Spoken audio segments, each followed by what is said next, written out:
গাজা উপত্যকায় যুদ্ধ থেমেছে, কিন্তু নেতানিয়াহুর জীবনে যুদ্ধ এখন শুরু। 2 বছরের রক্তক্ষয়ের পর যুদ্ধবিরতি কার্যকর হলেও ইসরায়েলের প্রধানমন্ত্রী বেনিয়ামিন নেতানিয়াহুর চারপাশে যেন ঝড় থামছেই না, বরং আরও প্রবল হচ্ছে। আজকের বিশ্লেষণে আমরা খুঁজে দেখব যুদ্ধবিরতি নেতানিয়াহুর জন্য কিভাবে রাজনৈতিক, কূটনৈতিক এবং আইনি ফাঁদ তৈরি করেছে। আর তিনি কি সত্যি আন্তর্জাতিক আদালতের কাঠগড়ায় দাঁড়াতে যাচ্ছেন অথবা গ্রেপ্তার হতে পারেন? চলুন বিশ্লেষণ করি।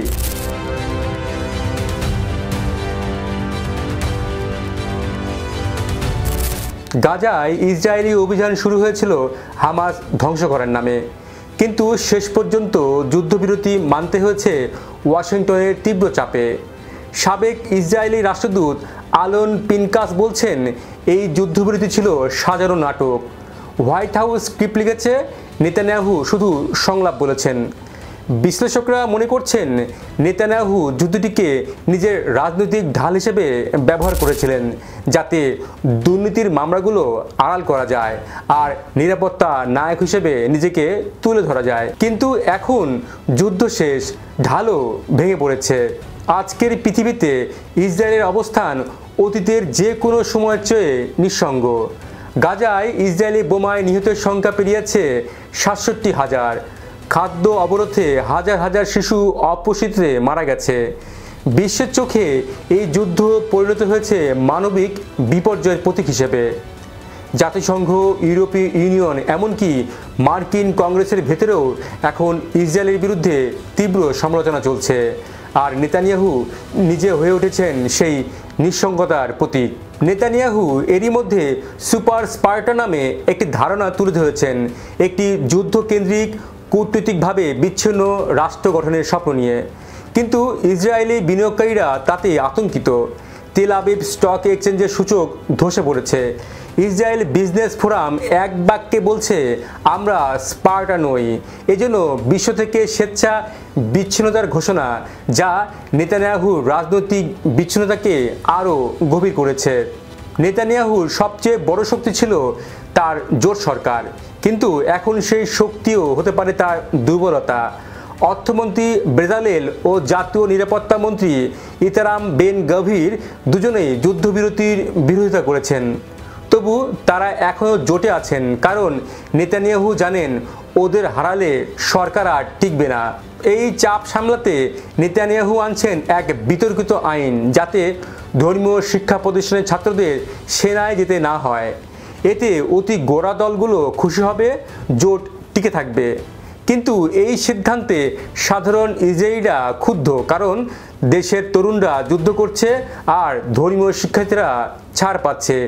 এই অসন্তোষ যদি রাস্তায় নামে, নেতানিয়াহুর চেয়ার কাঁপন ধরবেই।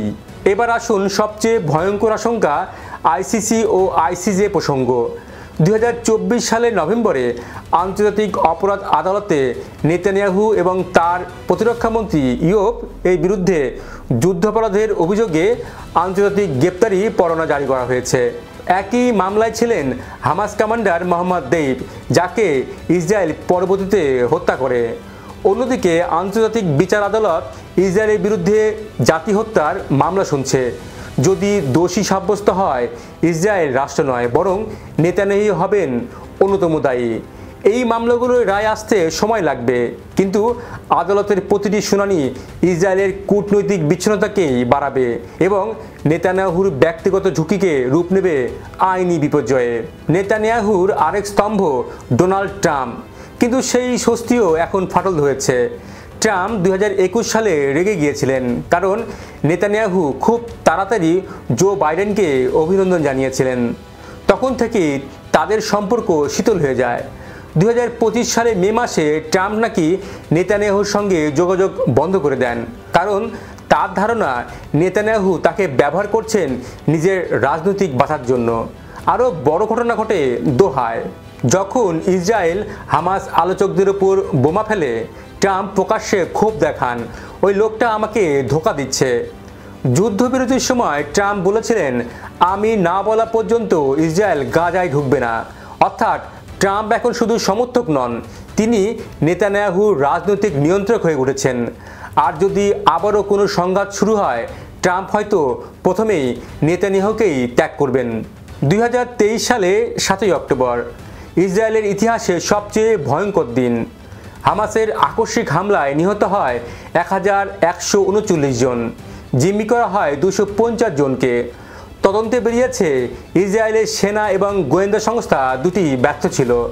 কোনো সতর্কবার্তা ধরতে পারেনি কেউ। সেনাপ্রধান এবং গোয়েন্দা প্রধান এরই মধ্যে পদত্যাগ করেছেন, কিন্তু নেতানিয়াহু তিনি তদন্তের বিরোধিতা করেছেন, বলেন এটি রাজনৈতিক ষড়যন্ত্র।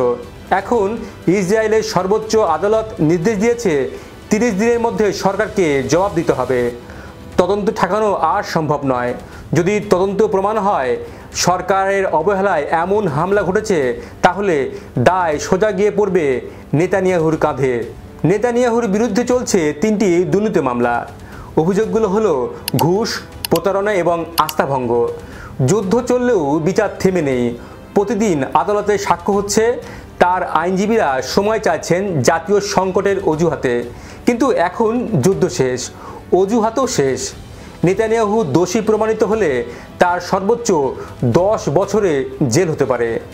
ট্রাম্প মজার ছলে এক বক্তৃতায় বলেছিলেন, সিগার আর শ্যাম্পেন নিয়ে কারো মাথা ব্যথা আছে কি? কিন্তু এর ভিতরে ছিল রাজনৈতিক বার্তা। নেতানিয়াহু এখন ট্রাম্পের ওপরও নির্ভরশীল, যেন ক্ষমা পেতে পারেন। যুদ্ধবিরতির পর ইসরায়েলের সমাজ এখন বিভক্ত। একদিকে পরিবারগুলো যুদ্ধবিরতির জন্য স্বস্তি পেয়েছে, অন্যদিকে চরমপন্থীরা এটাকে জাতীয় আত্মসমর্পণ বলছে। ইসরায়েলের বড় শহরগুলোতে প্রতিবাদ বাড়ছে। মানুষ জানতে চায়, আমাদের এত মৃত্যু হলো কেন? নেতানিয়াহু বলছেন, আমরা জিতেছি, কিন্তু জনগণ বলছে কিসের জয়? আর বিশ্লেষকরা বলছেন, যদি আগাম নির্বাচনের ঘোষণা আসে, নেতানিয়াহু হয়তো তার জীবনের সবচাইতে বড় কঠিন লড়াইয়ের মুখে পড়বেন। নেতানিয়াহুর সামনে এখন 3টি পথ। এক, নেতানিয়াহু কোনোভাবে ট্রাম্প এবং দক্ষিণপন্থী জোটকে ধরে রাখেন, বিচার বিলম্বিত হয়, তাহলে তিনি আরও কিছুদিন ক্ষমতায় টিকে যেতে পারেন। 2, আইসিসি মামলায় আন্তর্জাতিক চাপ তৈরি করে ইউরোপের দেশগুলো ইসরায়েলের উপর নিষেধাজ্ঞা আরোপ করে নেতানিয়াহুর বিরুদ্ধে চলাচলে সীমাবদ্ধতা আসে, যেমনটি হয়েছিল রাশিয়ায় পুতিনের ক্ষেত্রে। এবং 3, দেশের ভেতরে আন্দোলন, আদালতের রায় এবং রাজনৈতিক জোটের পতনে নেতানিয়াহু পদত্যাগে বাধ্য হন এবং গ্রেপ্তার হন দুর্নীতি মামলায় বা যুদ্ধাপরাধে। এই 3 পথে যে কোনো একটিতে নেতানিয়াহুর রাজনৈতিক জীবন শেষ হতে পারে। এখন শুধু সময়ের অপেক্ষা, কোন পথে ইতিহাস তাকে নিয়ে যাবে। গাজায় যুদ্ধ থেমেছে, কিন্তু এক নতুন যুদ্ধ শুরু হয়েছে বেনিয়ামিন নেতানিয়াহুর জীবনে। একদিকে আন্তর্জাতিক আদালতের পরোয়ানা, অন্যদিকে দেশীয় দুর্নীতি মামলা, আর ভেতরে জোট রাজনীতির আগুন।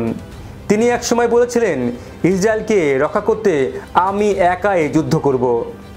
আজ সেই কথাই যেন ভবিষ্যৎবাণী হয়ে দাঁড়িয়েছে, কারণ সত্যি তিনি এখন একা। যুদ্ধবিরতি তাকে শান্তি দেয়নি, বরং এক অনন্ত বিচার যুদ্ধের মুখে ঠেলে দিয়েছে। নেতানিয়াহুর শেষ পরিণতি কী হতে পারে? জানান আপনার মতামত। ভিডিওটি শেয়ার করুন, লাইক দিন, আর সম্ভব হলে আমাদের চ্যানেলটি সাবস্ক্রাইব করুন। আর এতক্ষণ আমাদের সঙ্গে থাকার জন্য ধন্যবাদ।